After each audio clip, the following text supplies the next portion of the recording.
Boa noite, meus irmãos, a paz do Senhor. Gostaria de convidar os irmãos a abrir a leitura no livro de 2 Crônicas, capítulo 16.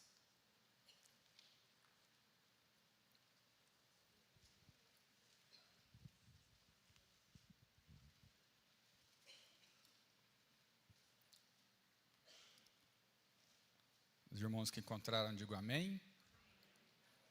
Bom, vamos à leitura bíblica, né? O texto bíblico diz assim: no 36º ano do reinado de Asa, Baasa, rei de Israel, atacou Judá e fortificou Ramá, para que ninguém pudesse entrar no território de Asa, rei de Judá, nem sair de lá. Então Asa ajuntou a prata e o ouro do tesouro do templo do Senhor e do seu próprio palácio, e os enviou a Ben-Hadad, rei de Arã, que governava em Damasco, com a seguinte mensagem: façamos um tratado, como fizeram o meu pai e o teu. Estou te enviando prata e ouro. Agora rompe o tratado que tens com Baasa, rei de Israel, para que ele saia do meu país. Ben-Hadad aceitou a proposta do rei Asa e ordenou aos comandantes dos seus exércitos que atacassem as cidades de Israel. Eles conquistaram Ijon, Dan, Abel-Maim, e variante de Abel-Bet-Maaca, e todas as cidades de armazenamento de Naftali. Quando Baasa soube disso, abandonou a sua obra de construção de Ramá. Então o rei Asa reuniu todos os homens de Judá, e eles retiraram de Ramá as pedras e a madeira que Baasa havia usado. Com esse material, Asa fortificou Geba e Mispa.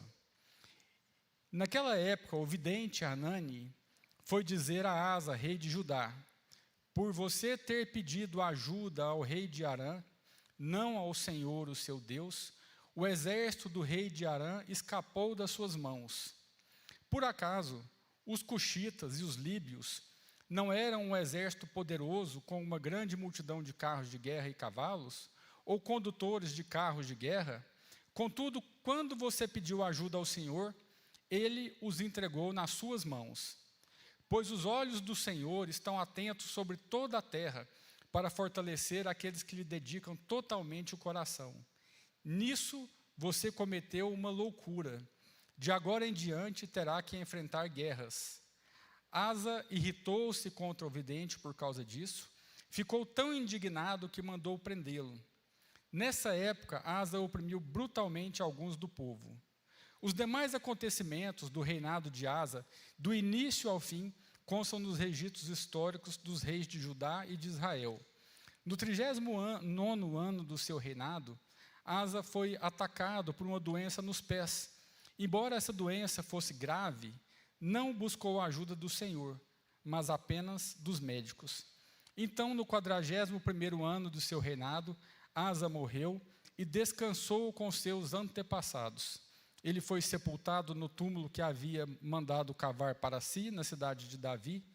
Deitaram-no em um leito coberto de especiarias e de vários perfumes de fina mistura, e fizeram uma imensa fogueira em sua honra. Amém? Vamos ter mais uma palavra de oração. Convido os irmãos a curvarem a sua cabeça e nós orarmos mais uma vez para entrarmos na ministração da palavra de Deus.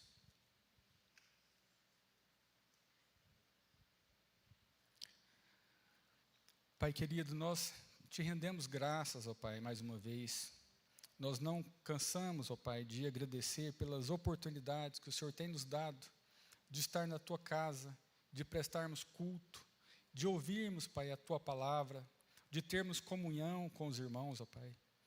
Pai, nós te agradecemos por isso e pedimos, ó Deus, que a tua palavra fale aos nossos corações.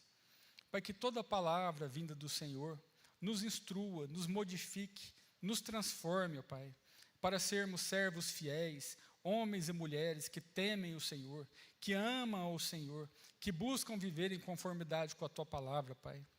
Nós pedimos, fala ao coração daqueles que ainda não te conhecem. Resgata, ó Pai, o coração das trevas, liberta a alma aprisionada, ó Deus. Nós assim pedimos nesta noite, desde já agradecidos por tudo aquilo que o Senhor tem feito no nosso meio e por tudo aquilo que o Senhor ainda fará. Assim, ó Pai amado, nós oramos no precioso nome do Senhor Jesus. Amém. Meus irmãos, parece que quanto maior o sucesso, maior o perigo da autoconfiança e maior o fracasso. Os historiadores narram que Napoleão Bonaparte começou a sua carreira como general, uma carreira brilhante. Ele foi reconhecido por causa da sua disciplina, inteligência estratégica e pela sua capacidade de liderança. Napoleão conquistou grande parte da Europa e parecia que era praticamente invencível. Mas à medida que Napoleão foi acumulando vitórias, ele se tornou cada vez mais convencido da sua própria invencibilidade. E então, no ano de 1812, ele tomou uma decisão extremamente arrogante para os historiadores. Ele ignorou o conselho dos seus generais, ele subestimou o inimigo e confiou excessivamente na sua própria capacidade. E contra tudo e todos, ele decidiu então invadir a Rússia. E o resultado, a história nos narra. Dos 600 mil soldados que iniciaram a campanha, apenas uma pequena fração desses soldados retornou à França. E essa derrota abriu o caminho para a sua queda definitiva, culminando em Waterloo em 1815. Nós podemos fazer um paralelo com o rei Asa. Durante muitos anos, o rei Asa foi um dos maiores exemplos de fidelidade a Deus em Judá. Quando ele assumiu o trono, ele promoveu uma reforma espiritual, ele derrubou os altares pagãos, restaurou a adoração ao Senhor e conduziu o povo de volta à aliança. E Deus respondeu, concedendo paz, prosperidade e segurança ao reino de Judá. Até mesmo quando o enorme exército etíope marchou contra Judá, Asa não confiou no seu exército, nem nas estratégias humanas. Ele simplesmente orou buscando ao Senhor. Isso está lá em 2 Crônicas, capítulo 14, no verso 11. Ele ora assim: Senhor, além de ti, não há quem possa socorrer numa batalha entre o poderoso e o fraco. A confiança dele estava totalmente no Senhor. E por causa disso, Deus concedeu a ele uma grande vitória. E depois dessa vitória, o profeta Azarias trouxe uma palavra para ele, que está lá em Crônicas capítulo 15, no verso 2. O profeta diz para ele assim: o Senhor está convosco, enquanto vós estáis com ele. Asa ouviu, obedeceu, renovou a aliança e viveu muitos anos desfrutando dessas bênçãos. Tudo parecia que a história dele terminaria como um dos maiores reis de Judá. Mas então nós chegamos no capítulo 16. Décadas depois dessas grandes vitórias, nós encontramos aqui um Asa diferente. Aquele homem que antes confiava totalmente no Senhor, agora deposita sua confiança nos recursos e nas alianças políticas. Aquele rei que buscava a Deus em meio do maior perigo, agora busca os recursos humanos. E quando ele é confrontado pela palavra de Deus, ao invés de arrependimento, ele endurece o coração. Esse capítulo, meus irmãos, ensina que o maior perigo da vida cristã nem sempre é o sofrimento, nem sempre é a perseguição e nem sempre são as grandes tentações. Muitas vezes o maior perigo que nós enfrentamos é a autossuficiência. Quando o nosso coração deixa de depender de Deus, nós iniciamos um caminho de declínio espiritual, ainda que à vista dos outros pareça que está tudo bem. Por isso, o verdadeiro perigo não está nas grandes crises da vida, mas quando nós deixamos de depender de Deus. Porque nós passamos, então, a acreditar que a nossa experiência, os nossos recursos, ou a nossa capacidade, ela é suficiente. E é exatamente isso que nós encontramos aqui no capítulo 16 de 2 Crônicas. Um homem que inicia o seu reinado, declarando a Deus que além de ti, não há quem possa socorrer, mas termina a sua vida afastado do Senhor. Esse é um relato muito triste de como o coração do homem pode se afastar gradualmente da dependência de Deus. Depois de mais de 30 anos de paz e estabilidade, a tranquilidade de Judá foi interrompida. Eu peço que os irmãos mantenham a palavra de Deus aberta, para nós lermos os versos juntos. E os irmãos podem olhar aí no verso 1. O cronista, ele nos informa que no 36º ano do reinado de Asa, Baasa, rei de Israel, atacou Judá e fortificou Ramá.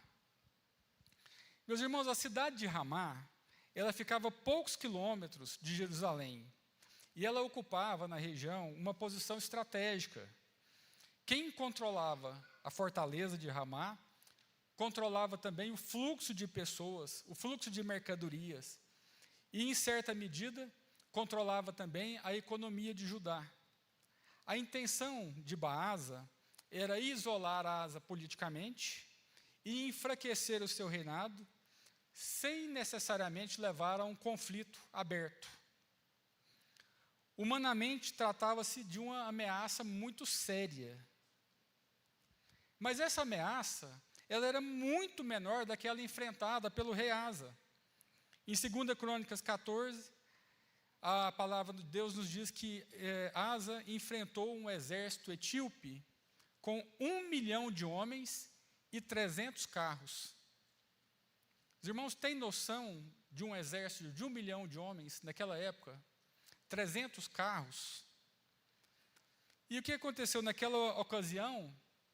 Asa não organizou uma aliança militar, ele não enviou presente para os seus vizinhos, ele não buscou ajuda com as outras pessoas, ele não buscou segurança na sua capacidade estratégica, ele buscou, antes de qualquer medida, o Senhor. E nós vemos, no capítulo 14, que a oração que o rei Asa fez é considerada um dos maiores exemplos de dependência encontrado no Antigo Testamento. E ele ora assim: Senhor, além de ti, não há quem possa socorrer numa batalha entre o poderoso e o fraco. Ajuda-nos, pois em ti confiamos. A confiança dele estava no Senhor.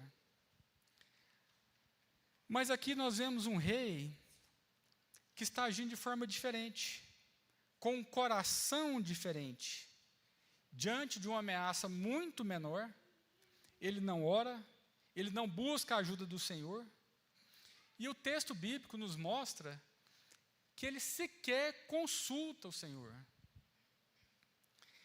Não há uma busca pela vontade de Deus, nem humilhação e nem dependência de Deus.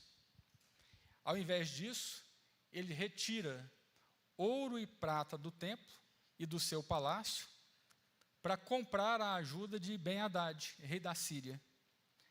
Verso 2. Então Asa ajuntou a prata e o ouro do tesouro do templo do Senhor e do seu próprio palácio e os enviou a Ben-Hadad, rei de Arã, que governava em Damasco, com a seguinte mensagem: façamos um tratado como fizeram o meu pai e o teu. Estou te enviando prata e ouro. Quando nós olhamos para esse texto, de forma natural, a primeira impressão que nós temos é que ele teve uma ideia brilhante. Porque Ben-Hadad rompeu a aliança que tinha com Israel, atacou as cidades que eram importantes do reino do norte, e Baasa se viu obrigado a desocupar o território de Judá. Asa, então, utiliza o material que Baasa deixou e fortalece outras cidades de Judá. Verso 6. Então o rei Asa tomou a todo o Judá e levaram as pedras de Ramá e a sua madeira com que Baás edificara, e com elas edificou a Geba e Mispa. Do ponto de vista político, também foi uma estratégia eficiente. Do ponto de vista militar, isso funcionou muito bem, mas acontece que a avaliação de Deus ela é completamente diferente. E essa é uma das primeiras lições que nós podemos absorver do texto bíblico. O sucesso aparente, ele nem sempre significa aprovação divina. Meus irmãos, nós vivemos numa cultura pragmática. Nós costumamos avaliar as nossas decisões através dos resultados imediatos. Se funcionou, nós concluímos que a decisão foi correta. Se trouxe crescimento, lucro ou estabilidade, nós presumimos que Deus aprovou. Mas as Escrituras, elas nos mostram que Deus não avalia apenas pelos resultados. Ele examina os motivos e as inclinações do coração. Por isso, é possível obter êxito financeiro e ainda assim estar espiritualmente em declínio. É possível você expandir a sua empresa, você crescer profissionalmente, construir um ministério, formar uma família, enquanto o seu coração deixe de depender de Deus. E esse é praticamente o drama vivido pelo rei Asa. A sua estratégia resolveu o problema, acabou com a invasão, mas ela revelou um problema muito mais profundo. A frieza do seu coração perante Deus e a sua autossuficiência. Observe que o pecado, ele nunca bate à porta anunciando uma rebelião escancarada.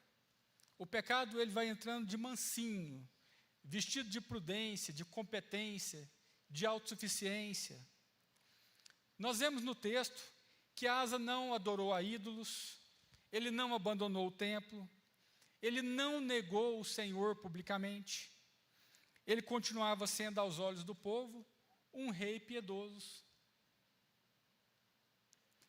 Mas já havia acontecido algo invisível. Ele passou a acreditar que ele podia resolver todas as coisas sem a ajuda de Deus, que ele podia resolver tudo sem buscar Deus. João Calvino, comentando sobre esse trecho, ele observa que o maior erro de Asa não foi estabelecer uma aliança política, mas, abre aspas, ter buscado socorro em outro lugar, quando deveria ter buscado e esperado unicamente em Deus. Fecha aspas.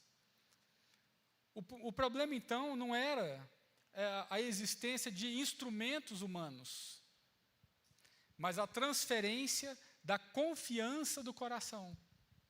Ele transferiu a confiança que ele tinha no Senhor a outros elementos. E essa é uma distinção fundamental. O pecado não estava na existência da Síria, o pecado não estava nos meios, mas o pecado estava em fazer o rei da Síria aquilo que Deus deveria ser. O socorro de Asa deveria ser o Senhor, e não o rei da Síria.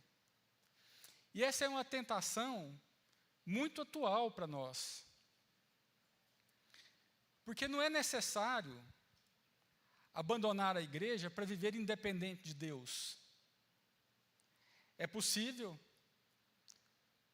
nós continuarmos frequentando os cultos, vindo à reunião de orações, participar dos pequenos grupos, ajudar nos trabalhos sociais, ensinar, e ainda assim tomar decisões importantes sem perguntar a Deus qual é a vontade dele. Irmãos, facilmente nós podemos substituir a oração pelo planejamento. Facilmente nós podemos substituir a dependência pela experiência, a comunhão pela eficiência e a fé pela técnica. Aos poucos, aprendemos a administrar a nossa vida como se Deus fosse apenas um conselheiro, e não o Senhor soberano de todas as áreas da existência.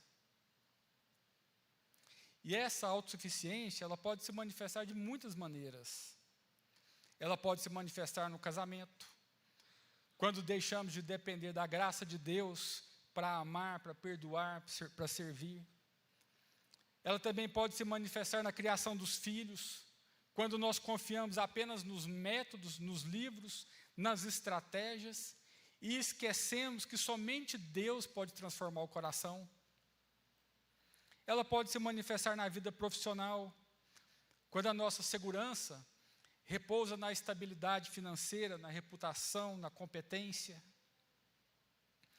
Na igreja, quando a nossa confiança deixa de estar no Espírito Santo, agindo por meio da palavra, e passa a estar na qualidade da estrutura, da música, da comunicação.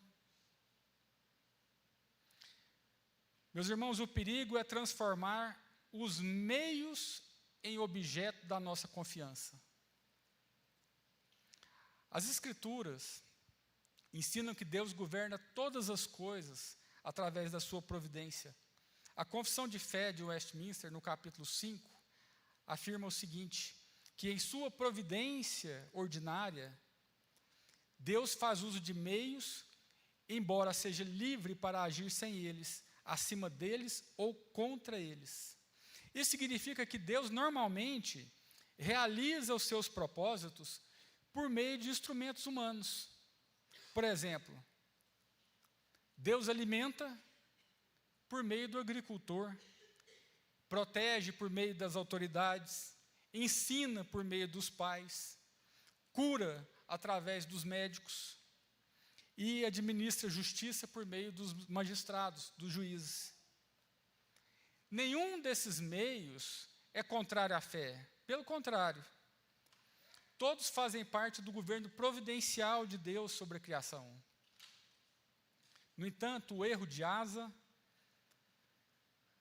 não foi reconhecer a existência das causas secundárias, foi esquecer a causa primária, foi esquecer de Deus. Esse foi o erro que ele cometeu. Foi olhar para o instrumento e perder de vista a mão que sustenta o instrumento. E esse princípio, ele atravessa toda a Escritura. Por exemplo, José reconheceu que os irmãos o venderam como escravo. Gênesis capítulo 50, verso 20. Ele diz assim para os irmãos: vós intentastes o mal contra mim, porém, Deus o tornou em bem. Os irmãos foram a causa secundária, mas Deus continuou permanecendo, sendo a causa primária. Os irmãos compreendem? E o mesmo acontece conosco. Nós trabalhamos, planejamos, nós estudamos, investimos, consultamos profissionais, mas a nossa confiança não repousa nessas coisas. A nossa confiança permanece em Deus que governa todas essas coisas. Essa é a diferença entre usar os meios e idolatrar os meios. Asa deixou de fazer essa distinção. Ele continuou utilizando os instrumentos, mas já não enxergava o Deus que operava por meio dos instrumentos. E foi exatamente aí que ele caiu. E mesmo assim, nesse momento em que ele abandona o Senhor, Deus intervém. Deus é misericordioso. Deus poderia simplesmente deixar a Asa escolher as consequências da sua incredulidade. Deus poderia ter permanecido em silêncio, mas por causa da sua misericórdia, ele envia um profeta para revelar aquilo que o rei não conseguia enxergar. O profeta Anani, então, se dirige ao rei e faz uma acusação objetiva a ele. Verso 7. Porquanto confiaste no rei da Síria e não confiaste no Senhor teu Deus, por isso o exército do rei da Síria escapou da tua mão. Meus irmãos, observe que o Senhor, Ele não começa falando, através do profeta, sobre a aliança. Ele não fala do ouro e da prata que foi retirado do templo. Ele não critica a estratégia militar. Ele vai diretamente na raiz do problema. Porque confiaste no rei da Síria e não no Senhor. É a raiz do problema. Deus revela a Asa onde estava a confiança dele. A confiança dele não estava no Senhor. O problema não começou quando Asa enviou prata e ouro para Ben-Hadad. Aquela decisão, ela apenas revelou uma mudança que já tinha acontecido no coração dele, no interior. A palavra de Deus, ela nos ensina que o pecado, ele não nasce nas mãos, ele nasce no coração. Aquilo que as mãos fazem, elas só tornam visíveis aquilo que já aconteceu no coração. O pecado começa no interior, e aí sim ele se concretiza. Esse era o diagnóstico que o profeta havia deixado para Asa. Externamente continuava tudo igual. O rei Asa continuava sentado no trono, ele continuava governando Judá, ele continuava oferecendo culto no templo, mas internamente algo já havia sido deslocado. O coração dele não descansava no Senhor mais. A confiança que antes ele havia depositado em Deus, agora estava depositada na habilidade humana, nas alianças políticas, nos recursos materiais. E é justamente em resposta a essa confiança que Anani apresenta o caráter de Deus. Verso 9. Porque quanto ao Senhor, os seus olhos passam por toda a terra para mostrar-se forte para com aqueles cujo coração é totalmente dele. Ou seja, Deus está continuamente atento ao seu povo, não para descobrir quem é fiel, mas para manifestar o seu cuidado, o seu favor e o seu poder em favor daqueles que vivem em independência dele. Essa era a verdade que Anani queria gravar no coração de Asa. O que ele queria falar é assim: o rei não precisa recorrer à Síria, porque o Deus que governa toda a terra já estava disposto a agir em seu favor. Meus irmãos, nós não precisamos recorrer a nada, mas ao Senhor. Isso não quer dizer que você não precisa procurar um advogado, um médico, um contador.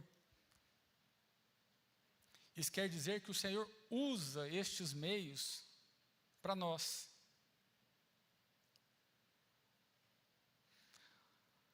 O problema do rei Asa foi falta de confiança em Deus, e muitas vezes esse também é o nosso problema.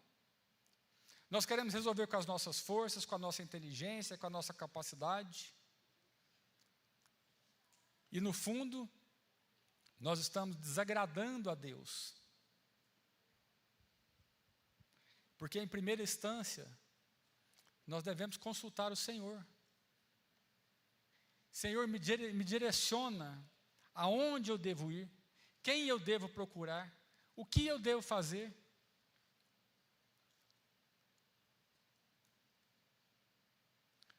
O problema nunca foi a falta de poder do Senhor, mas a falta de confiança, porque o Senhor é poderoso. Meus irmãos, nada surpreende Deus, nada escapa dos seus decretos, nada acontece fora da sua providência. O texto diz que os olhos do Senhor percorrem toda a terra. Isso significa que nada escapa do seu domínio. Nenhuma família aqui está fora do cuidado de Deus. Nenhuma igreja passa desapercebida. Nenhum sofrimento ocorre sem que o Senhor conheça. Nenhuma lágrima cai sem que o Senhor observe. Essa é uma verdade que atravessa toda a palavra de Deus. E essa é a esperança da igreja. Nós vivemos num mundo marcado por guerras, por crises econômicas, por instabilidade política, por doenças, por grandes transformações culturais. Mas o povo de Deus não olha para a história como os outros. Nós olhamos para a história de maneira diferente. Nós cremos que o Senhor, nosso Deus, governa absolutamente todas as coisas, de acordo com a sua vontade, para a sua glória e para o bem daqueles que o amam. E essa convicção muda a nossa maneira de viver. O povo de Deus trabalha, planeja, poupa, investe, estuda, cuida da saúde, mas faz tudo isso sabendo que a nossa segurança não repousa nessas coisas.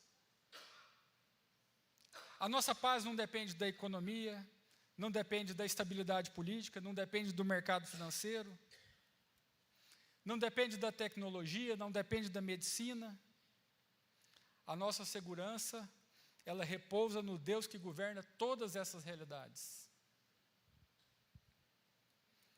E o texto não diz que Deus procura pessoas perfeitas. Também não diz que Deus procura pessoas sem pecado.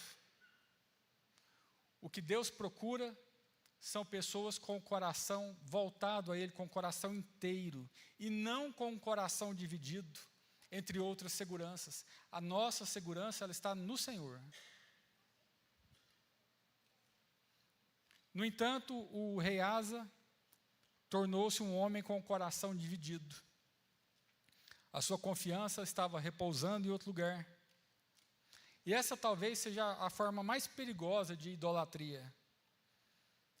Porque ele não abandonou a Deus, mas ele acrescentou outras seguranças ao lado de Deus.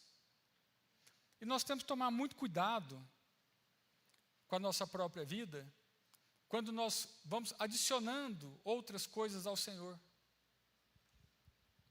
Meus irmãos, o Senhor é suficiente para todas as coisas. Ele não precisa da nossa ajuda, Ele não precisa da nossa intervenção. Ele só precisa da nossa confiança. O Senhor quer que nós depositemos o nosso coração aos pés dEle. E é um problema quando existe essa idolatria. Porque quando isso acontece, nós dizemos que confiamos no Senhor, mas na prática, às vezes, nós estamos confiando no dinheiro, na influência, na experiência, nos recursos. Observe no texto que um coração inteiro não é um coração com ausência de fraqueza.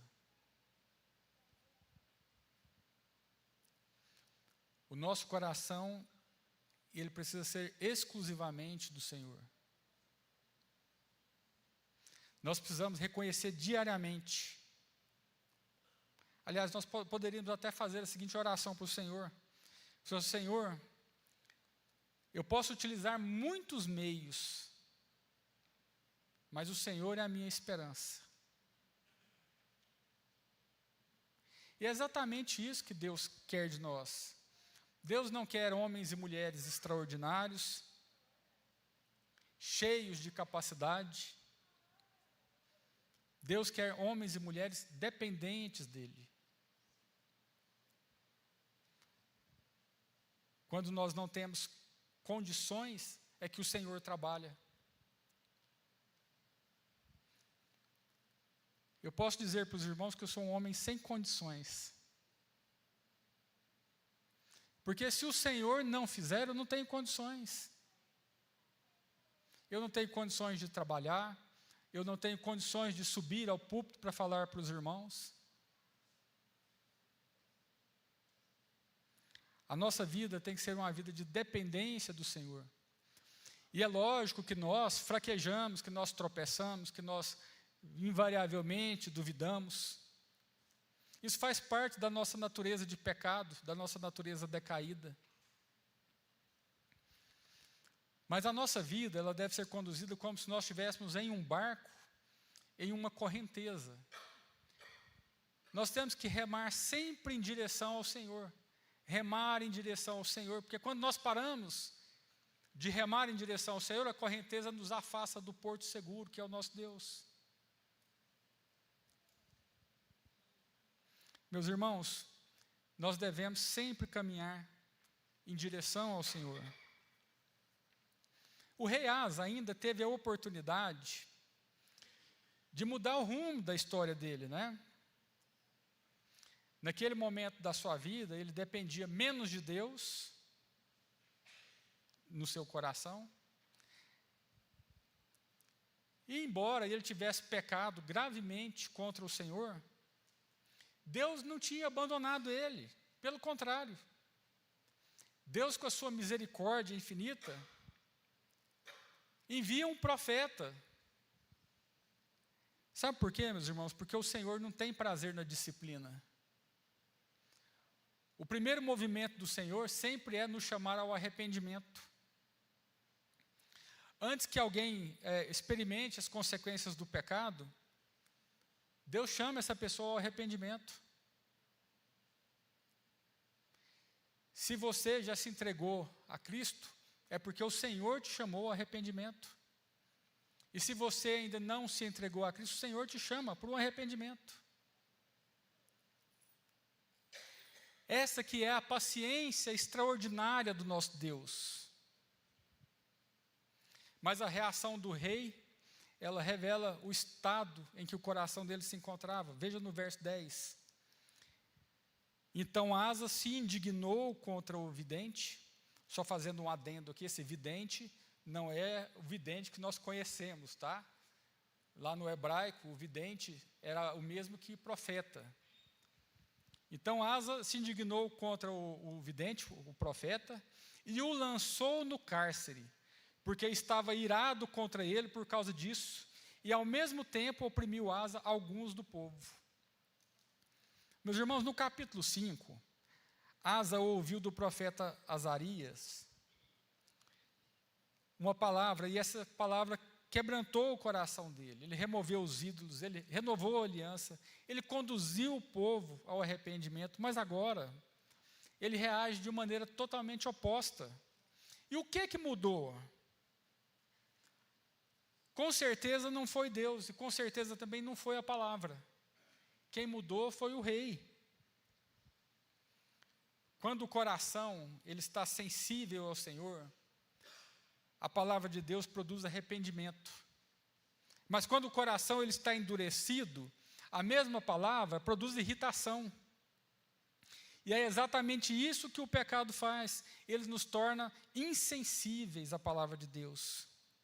No início da caminhada cristã, nós aceitamos facilmente a correção, nós reconhecemos o nosso pecado, pedimos perdão, mudamos de direção. Mas se nós alimentarmos o nosso orgulho durante muito tempo, ou não precisa ser muito tempo, ou por um breve tempo, pode chegar um momento em que nós iremos começar a justificar aquilo que Deus condena. A consciência vai se tornando mais sensível, a voz de Deus mais distante, e a repreensão passa a ser vista como um ataque pessoal. E é exatamente isso que Asa demonstra. Na sua reação contra o profeta, de mandar prender. Agora a gente observa que a reação não foi contra o profeta em si. A reação dele é contra Deus. Meus irmãos, porque rejeitar a palavra de Deus, em última análise, é mesmo que rejeitar Deus. Quem rejeita a palavra de Deus está rejeitando o próprio Deus. Observe que existe uma progressão, né? Primeiro Asa deixa de confiar em Deus, depois ele deixa de ouvir, e mais tarde deixa de buscar o Senhor. Ninguém acorda de um dia para o outro completamente distante de Deus. Esse afastamento ele vai acontecendo lentamente. Primeiro existe uma negligência da oração, uma falta de leitura, a pessoa deixa de se importar com a palavra de Deus, depois deixa de depender do Senhor, para em seguida começar a justificar as suas pequenas concessões. E aí então, quando existe o confronto, logo vem a resistência. E é exatamente isso que o autor de Hebreus adverte. Hebreus capítulo 13, verso 12 e 13. Ele diz assim: cuidado, irmãos, para que nunca haja em qualquer de vós perverso coração de incredulidade que vos afaste do Deus vivo. Antes, exortai-vos mutuamente cada dia, para que nenhum de vós seja endurecido pelo engano do pecado. Então, no fim da vida, Asa vive como se Deus fosse desnecessário, verso 12. E no ano 39 do seu reinado, Asa caiu doente de seus pés. E a sua doença era em extremo grave. Contudo, na sua enfermidade, não buscou ao Senhor, mas antes os médicos. Meus irmãos, essa enfermidade, ela poderia ter sido uma oportunidade do rei se voltar ao Senhor, de se arrepender. O mesmo Deus que livrou Judá do exército etíope, continuava ali, com os ouvidos e os olhos abertos. A graça de Deus não mudou. A misericórdia de Deus estava disponível e ela continua disponível. Mas acontece que Asa havia aprendido a viver sem depender de Deus.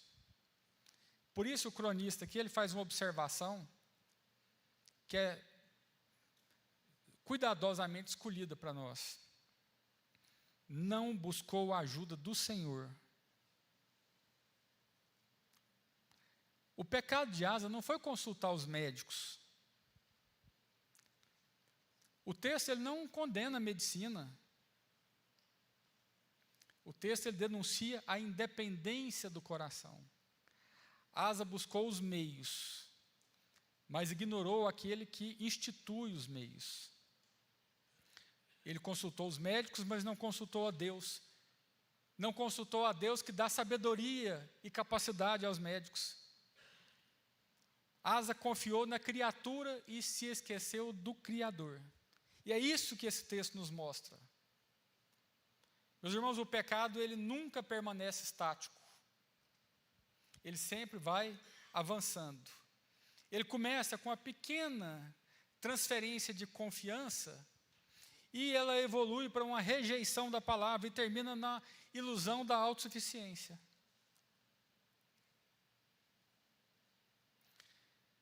Meus irmãos, é triste quando o coração se afasta do Senhor. E pensar que a nossa vida, ela é tão breve. E ainda assim, muitas vezes nós somos tentados a nos apegar às coisas da terra, esquecendo daquele que nos deu a própria vida. Observar o fim do rei Asa é uma advertência para nós. Aquele homem que começou confiando totalmente em Deus, ele termina a sua vida como se Deus fosse dispensável. Meus irmãos, a nossa vida ela é breve demais para nós desperdiçarmos ela confiando nas coisas que são passageiras. Não vale a pena nós trocarmos o nosso Deus, não vale a pena nós trocarmos o Criador por causa da criação. Isso é uma inversão de valores. Não vale a pena substituir o Senhor por causa de dinheiro, de influência, de política, de medicina, ou de qualquer outra segurança humana. Não vale a pena. Por isso, nós precisamos orar e buscar a Deus, pedindo a Deus sabedoria. E a sabedoria consiste aqui em fazer exatamente o oposto do rei Asa. A sabedoria aqui consiste em arrepender-se, em voltar-se para Deus, em reconhecer a nossa completa dependência dEle e descansar nas promessas do Senhor. Nós poderíamos terminar essa ministração com o que está no verso 9, que diz: os olhos do Senhor passam por toda a terra para mostrar-se forte para com aqueles cujo coração é totalmente dele. Antes de finalizar, eu gostaria de fazer 4 aplicações. Então nós vamos orar e vamos louvar a Deus antes de nós irmos embora. E a primeira aplicação que eu gostaria de falar com os irmãos é para nós nunca substituirmos a nossa dependência de Deus pela confiança em nós mesmos. O declínio do rei Asa começou quando ele mudou a confiança dele de lugar. Meus irmãos, quanto mais Deus nos abençoa, mais nós precisamos vigiar para que a autossuficiência não ocupe o lugar da nossa fé. Em segundo lugar, use os meios. Nós podemos usar os meios, mas nós precisamos confiar no Senhor. Asa, ele não pecou porque ele recorreu aos recursos humanos, mas porque ele confiou nos recursos humanos. Nós trabalhamos, planejamos, usamos os meios que Deus concede, porém a nossa segurança repousa no Senhor. Em terceiro lugar, quando você receber uma palavra de correção, receba ela com humildade. Deus enviou Anani em misericórdia para chamar a atenção de Asa, para levá-lo ao arrependimento. Nós precisamos ter um coração sensível recebe a repreensão, e um coração endurecido rejeita. Toda correção da palavra é uma manifestação da graça de Deus. Toda vez que nós somos repreendidos pela palavra de Deus, ela é uma manifestação da graça de Deus sobre a nossa vida. E em quarto e último lugar, descanse na providência de Deus. O mesmo Deus que fortaleceu Asa no passado, é o mesmo Deus de hoje. É o mesmo Deus que ouve oração. É o mesmo Deus que governa todas as coisas. Deus continua governando. Ele governa todas as coisas e Ele quer mostrar a força dEle para aqueles que têm o coração temente a Ele. Por isso eu encerro com a simples pergunta: aonde está a sua confiança?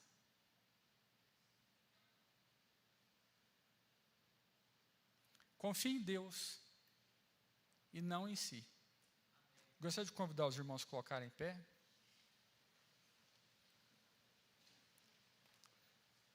Meus irmãos, se nessa noite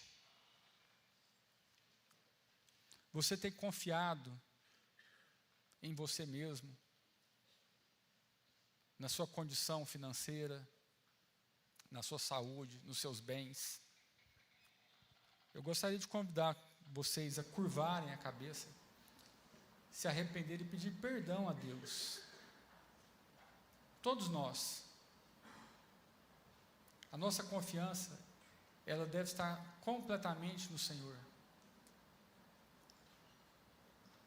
Vamos curvar as nossas cabeças, vamos ter esse momento de oração.